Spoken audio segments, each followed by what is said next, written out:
ঠাকুর শ্রীরামকৃষ্ণের পিতা ক্ষুদিরাম চট্টোপাধ্যায় ছিলেন নিষ্ঠাবান ব্রাহ্মণ। তাঁর বাড়িতে রঘুবীর ও শীতলা দেবীর নিত্য সেবা ছিল। ক্ষুদিরাম খুব সরল, ধার্মিক আর উদার ছিলেন। রঘুবীর ও শীতলা দেবীকে নিজের আত্মীয়র মতোই ভালোবাসতেন, অতি আপনজন বলে ভাবতেন। শীতলা দেবীকে দেখতেও পেতেন তিনি। সকালবেলা যখন পুজোর ফুল তুলতে যেতেন, দেখতেন ছোট একটি বালিকার বেশে শীতলা দেবী তাঁর সঙ্গে সঙ্গে ঘুরছেন। অনেক সময় আবার ফুল গাছের ডাল নুইয়ে ধরছেন, যাতে ক্ষুদিরামের ফুল তোলা সহজ হয়। শ্রীরামকৃষ্ণের মা চন্দ্রমণিও ক্ষুদিরামের মতো উদার সরল ছিলেন। তিনিও ব্রহ্মা, লক্ষ্মী দেবী প্রভৃতি অনেক দেবতাকে দেখেছেন, তাদের সঙ্গে কথাও বলেছেন। যারা সরল, উদার, ধার্মিক, তাদের ঘরেই ভগবান আসেন। শ্রীরামকৃষ্ণদেব বলেছেন, নন্দঘোষ কত সরল ছিলেন, দশরথ কত সরল ছিলেন, তাই ভগবান তাদের ছেলে হয়ে এসেছিলেন। ভগবানকে দেখা যায়, তার সঙ্গে কথা বলা যায়। যারা খুব সরল, উদার, যারা ভগবানকে খুব ভালোবাসেন, ভগবান তাদের দেখা দেন। রাম রূপে, কৃষ্ণ রূপে, কালী রূপে, শীতলা রূপে, যে যেভাবে তাকে ডাকে, যেভাবে দেখতে চায়, তাকে সেই রূপেই তিনি দেখা দেন। ক্ষুদিরামের বাড়ি ছিল পশ্চিমবঙ্গের হুগলি জেলার দেড়ে গ্রামে। সেখানেই ছেলেবেলা থেকে প্রায় 40 বছর বাস করেছেন। পত্নী চন্দ্রা দেবী, পুত্র রামকুমার ও কন্যা কাত্যায়নীকে নিয়ে। ঠাকুর সেবা নিয়ে সেখানে বেশ আনন্দেই দিন কাটছিল তার। দেড়ে গ্রামে তার অবস্থা খুব ভালো ছিল।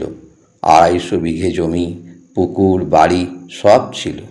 তাদের প্রতিষ্ঠা করা শিব মন্দির ও পুকুর এখনও আছে। পুকুরটির নাম চাটুজ্জে পুকুর। ওখানকার জমিদারের নাম ছিল রামানন্দ রায়। পাশের গ্রাম সাতবেড়েতে তিনি থাকতেন। তিনি একবার ক্ষুদিরামকে একটা মিথ্যে সাক্ষী দিতে বললেন। তা কখনো হয়? ক্ষুদিরাম যে ভুলেও মিথ্যা কথা বলেন না। তিনি জানেন ভগবান সত্য খুব ভালোবাসেন। যার সত্যে আঁট আছে, সে তো ভগবানের কোলে বসে আছে। ক্ষুদিরাম মিছে কথা বলতে রাজি না হওয়ায় জমিদার তাকে ভয় দেখালেন। বললেন, তাহলে আমি তোমার সব কেড়ে নিয়ে গ্রাম থেকে তাড়িয়ে দেব। ক্ষুদিরাম তাতেও ভয় পেলেন না। সত্য রক্ষার জন্য সব দুঃখ তিনি সইতে পারবেন, কিন্তু মিছে কথা বলে ভগবানের কাছ থেকে দূরে যেতে পারবেন না। জীবনের উদ্দেশ্যই তো ভগবান লাভ। জমিদার ক্ষুদিরামের নামে মিথ্যে মামলা এনে তাঁর সব কেড়ে নিলেন। জমি, বাগান, বসতবাটি সব। পিতৃপুরুষের ভিটে ছেড়ে, ঘর বাড়ি, বিষয় সম্পত্তি সব ছেড়ে দেড়ে গ্রাম থেকে চিরদিনের জন্য চলে যেতে হবে। কোথায় যাবেন? গৃহদেবতাকে, স্ত্রী, পুত্র কন্যাকে কোথায় রাখবেন, কিভাবে খাওয়াবেন, কিছুরই ঠিক নেই। তবে মনে জোর আছে, রঘুবীর যা করবেন তাই হবে। তা রঘুবীরের কৃপায় ব্যবস্থা একটা হলো। দেড়ে গ্রাম থেকে মাইল 2 পূবে কামারপুকুর গ্রাম, হুগলি জেলাতেই। সেখানে সুখলাল গোস্বামী নামে ক্ষুদিরামের এক বন্ধু ছিলেন। তিনি খবর পেয়ে ক্ষুদিরামকে নিজের বাড়িতে এনে রাখলেন। বাড়ির কয়েকটি চালা ঘর তাকে ছেড়ে দিলেন, আর দিলেন 1 বিঘে 10 ছটাক ধান জমি। কামারপুকুরে এসে ক্ষুদিরামকে প্রথম দিকে খুব কষ্টে দিন কাটাতে হয়েছে। তা সত্ত্বেও ক্ষুদিরামের মনে কোনো দুঃখ নেই। আগের মতোই ভগবানের চিন্তায় মহা আনন্দে দিন কাটাতেন। জমি থেকে ধান ওঠা শুরু হলে দারিদ্র একটু কমল। ওই বিঘেখানেক জমিতেই এত ধান ফলতে লাগলো যে তাতে সারা বছর চলে যেত। অতিথি সেবার মতো কিছু বাড়তিও হতো। বছর 3-4 পর থেকে ক্ষুদিরামের এক ভাগ্নে মাসে 15 টাকা করে সাহায্য পাঠাতে লাগলেন। এতে সংসারের দারিদ্র্য আরও কমল। মোটা ভাত কাপড়ের অভাব আর রইল না। কামারপুকুরে আসার পর চন্দ্রাদেবীর আরেকটি ছেলে হয় রামেশ্বর।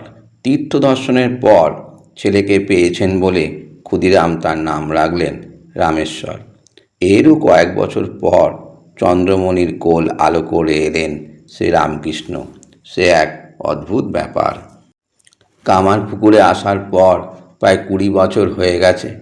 ক্ষুদিরামের বড় ছেলে রামকুমার ততদিনে সংস্কৃত শিখে স্মৃতির পণ্ডিত হয়েছেন, কিছু কিছু রোজগারও করছেন।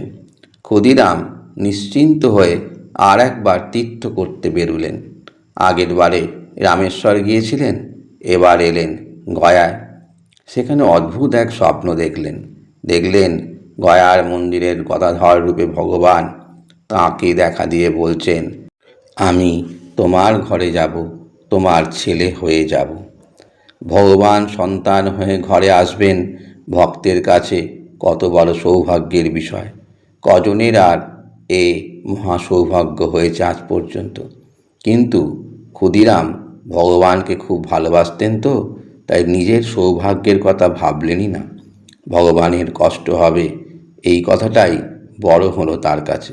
তাই বললেন, আমার ঘরে এলে তোমার যে কষ্ট হবে ঠাকুর, আমি যে গরিব, তোমাকে ভালোভাবে খাওয়াতে পারবো না। নারায়ণ কিন্তু হেসে বললেন, আমি যাব তোমার ছেলে হয়ে, তুমি যা খাওয়াবে, যেমন রাখবে, তাতেই আমি খুশি থাকব। আনন্দে ক্ষুদিরামের চোখে জল এলো। পরমানন্দে বিভোর হয়ে ক্ষুদিরাম দেশে ফেরার পথ ধরলেন।